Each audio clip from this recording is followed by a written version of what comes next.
Le fait d'apprendre l'arabe et l'hébreu, ça semble être un truc, je sais pas, extraordinaire, les gens trouvent ça génial. Mais en fait, si on regarde l'histoire de ces deux langues, c'est totalement naturel.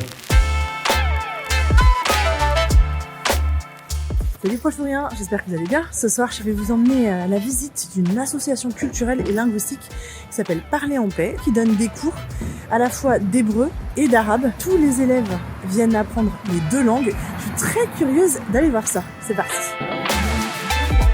C'est dans un collège parisien que Parler en paix a élu domicile. Les cours ont lieu le soir, une fois par semaine. Les élèves sont de tous les âges et de tous les niveaux dans les deux langues.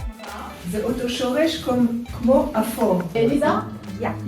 Wa et Ya. Bon, voilà. D'accord? Donc on a toutes les... Créé à l'origine par un prof d'arabe et un prof d'hébreu, depuis 5 ans, c'est Nicolas Bontemps, un ancien élève, qui en est président. L'objectif de Parler en paix, c'est de promouvoir l'enseignement de l'arabe et de l'hébreu, mais aussi la connaissance des cultures des gens qui parlent ces deux langues. Quand on apprend les deux en même temps, on se rend compte qu'il y a toute une partie du lexique en commun, une grammaire en commun, les conjugaisons, c'est pareil.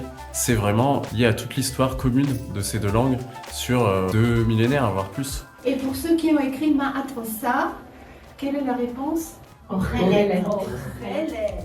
Et c'est entre les deux cours, à la pause, ce moment de convivialité et d'échange, seul rituel un peu sacré chez Parler en paix, c'est l'occasion d'en savoir plus sur la motivation des élèves. J'étudie l'arabe depuis plusieurs années, mais l'hébreu, j'avais vraiment envie d'apprendre cette langue depuis longtemps. Et il n'y a pas tant de structures à Paris où on peut apprendre l'hébreu, et surtout avec cet état d'esprit de dialogue interculturel, ça m'a vachement parlé. Je suis couscous choucroute.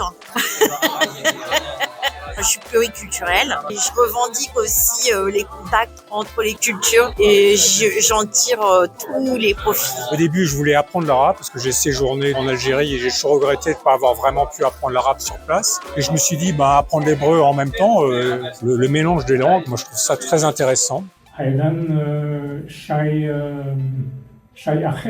Parmi les choses importantes que j'ai observées suite aux événements au Moyen-Orient, c'est qu'il y a un certain, je dirais, savoir-vivre ou art de vivre, quoi, de parler en paix. C'est parler en paix, mais pas parler de paix. Moi, j'ai été impressionné par le fait que les gens qui étaient là autour de nous, tous ces derniers mois, ils continuaient à être là, à discuter tranquillement, alors que je savais qu'il y avait certains qui étaient directement touchés dans leur famille. Je me dis que c'était peut-être le bon timing quand rien ne va plus et qu'il n'y a plus de communication possible quasiment. La langue, c'est vraiment un outil neutre de rapprochement culturel. Donc ça m'a paru encore plus pertinent de commencer l'hébreu maintenant en fait. Et voilà, les cours sont terminés pour ce soir. Alors d'habitude, on m'a expliqué qu'il y a une petite tradition d'aller boire des coups après les cours, mais ce soir, un peu de déception. Tout le monde est allé se coucher. En tout cas, j'espère que le sujet vous a intéressé. N'hésitez pas à aller voir les activités de l'association Parler en paix. Et évidemment, merci de commenter, partager et abonnez-vous à Proche-Orient. À très bientôt. Proche-Orient.